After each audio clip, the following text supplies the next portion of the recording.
અમદાવાદ ગુજરાતનું સૌથી મોટું અને વસ્તી પ્રમાણે ભારતનું 5મા અને શહેરી વસ્તી પ્રમાણે 7મા ક્રમનું શહેર છે.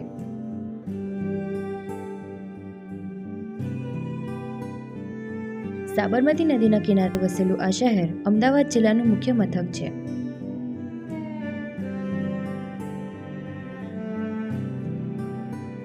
$1960 થી 1971 સુધી ગુજરાત રાજ્યનું પાટનગર રહી ચૂક્યું છે.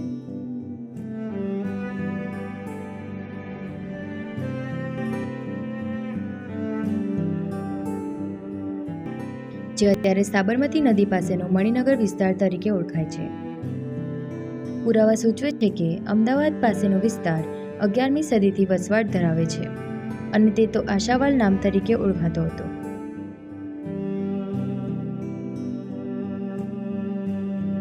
ગુજરાત સલ્તનત બની અને સુલતાન અહેમદ શાહે તેનું નામ પોતાના નામ પરથી અમદાવાદ રાખ્યું. 2011ની વસ્તી ગણતરી પ્રમાણે અમદાવાદની વસ્તી 56 લાખ હતી, જે અમદાવાદને ભારતમાં સૌથી વધુ વસ્તી ધરાવતું 5મા ક્રમનું શહેર બનાવે છે. અમદાવાદના જૂના શહેરનું આયોજન એવી રીતે કરવામાં આવ્યું હતું કે આખું નગર દિવાલથી ઘેરાયેલું રહે, જેમાં 12 દરવાજા છે. 3 દરવાજા: રાયખંડ દરવાજા, જમાલપુર દરવાજા, અસ્તોડિયા દરવાજા, રાયપુર દરવાજા, સારંગપુર દરવાજા, કાલુપુર દરવાજા, પ્રેમ દરવાજા, દરિયાપુર દરવાજા, દિલ્હી દરવાજા, શાહપુર દરવાજા અને પંચકુવા દરવાજા. પોળ આ શબ્દ સંસ્કૃત શબ્દ પ્રતોલી પરથી આવ્યો છે, જેનો અર્થ થાય છે બંધ દરવાજામાં પ્રવેશ. અમદાવાદની પોળ સદીઓથી ટકી રહી છે અને તેઓ હજુ પણ ગુજરાતી સંસ્કૃતિથી ભરપૂર, તેજસ્વી અને ઉત્સાહી જીવંત છે.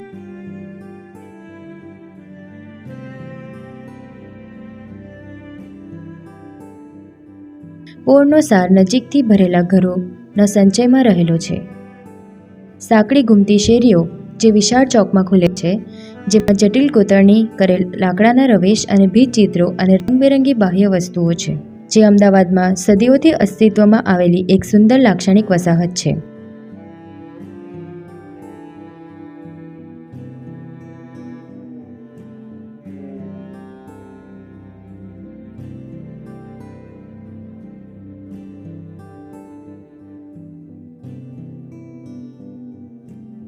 જૂના શહેર અમદાવાદમાં કુલ 360 પોળ છે. પોળનું વારંવાર નિવાસી સમુદાયો પરથી નામ રાખવામાં આવતું હતું. મહુરતની પોળ, હાજા પટેલની પોળ, મોટી હમામની પોળ, રતન પોળ, ગંગાધિયાની પોળ, ઢાલની પોળ, ઝવેરીની પોળ, વાઘણની પોળ, લાખા પટેલની પોળ જેવી ઘણી પોળો અમદાવાદમાં આવેલી છે. ઝવેરીની પોળ જ્યાં ઝવેરીઓ રહેતા હતા તે સમુદાય, કંસારાની પોળ જ્યાં તાંબાના વાસણ બનાવનાર લોકો રહે એ સમુદાય. 18મી, 19મી અને 20મી સદીની શરૂઆતમાં બાંધવામાં આવેલા ઘરો અલગ પાત્ર સાથે ચિહ્નિત થયેલા છે. તેમની પાસે મધ્યમાં એક ભવ્ય ચોક સાથે વહેંચાયેલ દિવાલો અને રેખીય લેઆઉટ છે, જે દરેક એન્ટિટી અને આત્માને સામાન્ય જગ્યાએ જોડે છે.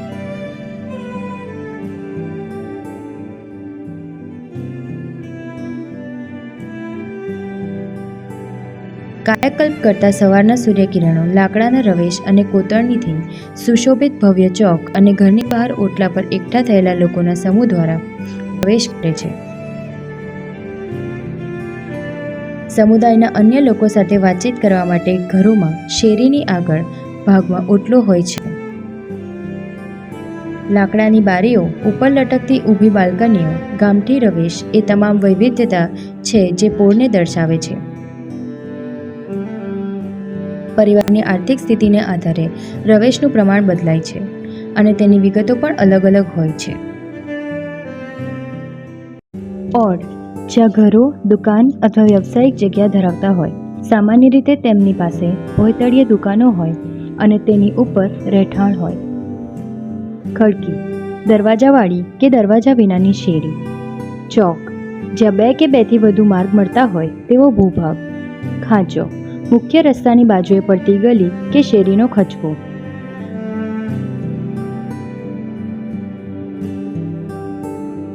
ચબૂતરો, દરેક ચોકમાં રંગોના વિવિધ શેડ્સ સાથે સુંદર રીતે ડિઝાઇન કરાયેલા અનેક ચબૂતરાઓ છે.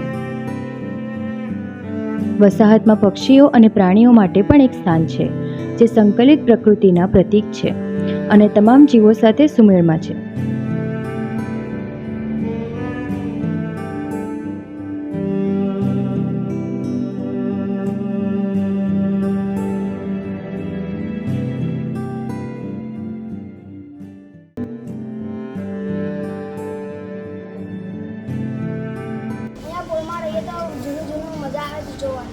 હું આ 3 હોલનો વિચિત 3 રૂમો છું.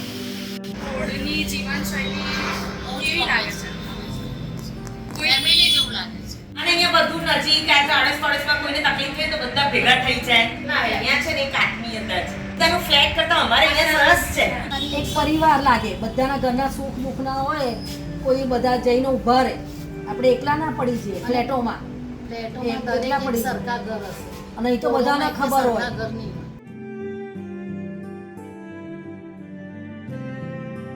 વાસ્તુશાસ્ત્ર અનુસાર ઘર બનાવેલા હોય. જૂના જે ઘર હોય ને એ વાસ્તુશાસ્ત્ર અનુસાર બનાવેલા હોય છે.